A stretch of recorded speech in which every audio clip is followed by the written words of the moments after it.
How many roads must a man walk down before you call him a man?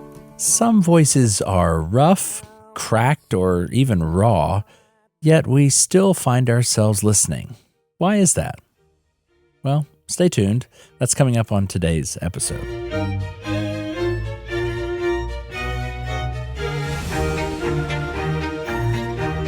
I'm Jared Ritchie. Today is Friday, August the 29th, and you're listening to the Friday 5 series from Musically Speaking.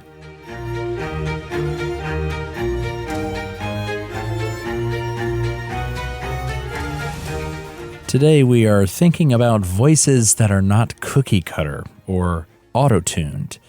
These are the singers who might grate on you at first, but who carry songs we cannot forget.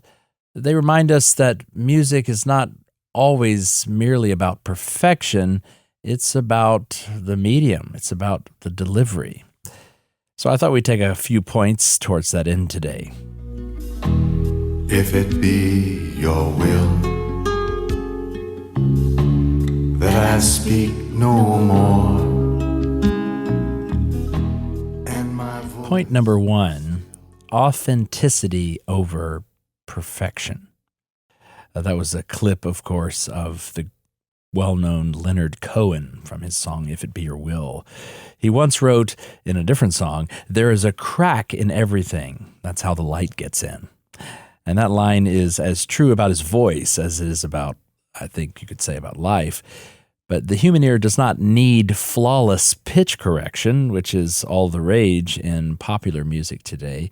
We need a voice that tells us something interesting. You could even argue real, something that is relatable. That raw edge can make us believe the story in a way that polish doesn't necessarily accomplish alone. And so that's point number 1, authenticity over perfection or polish.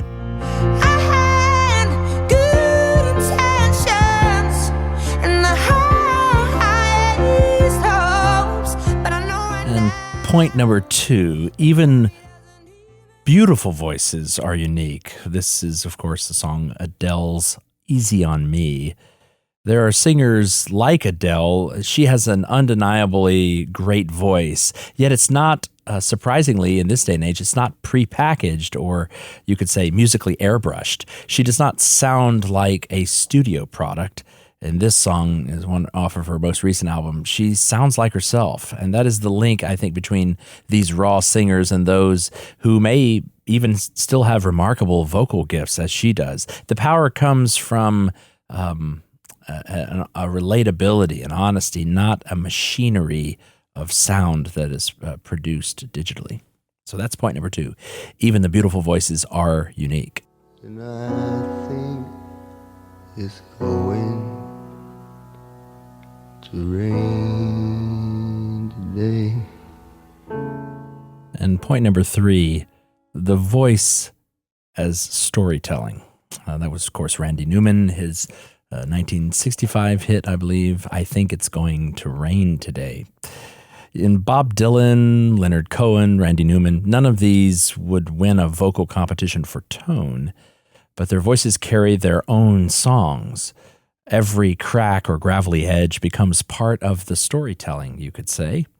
The voice is not, I think, a distraction necessarily. It is sometimes fun to make fun of or to just to note the oddity of it, but it's the delivery system for the message, and it's endearing in an unusual way. So when you visit these artists, pay attention to what their voices are doing beyond the melody. Dylan's rasp, Leonard Cohen's gravel, Newman's nasal irony, Adele's soulful, skillful belt. None of it is cookie cutter, and that's why we return to them again and again. And of course, there are others you could probably add to this list. Tom Waits, his growl, Johnny Cash with his weathered baritone voice that was so popular. These are the voices that carried truth more than polish.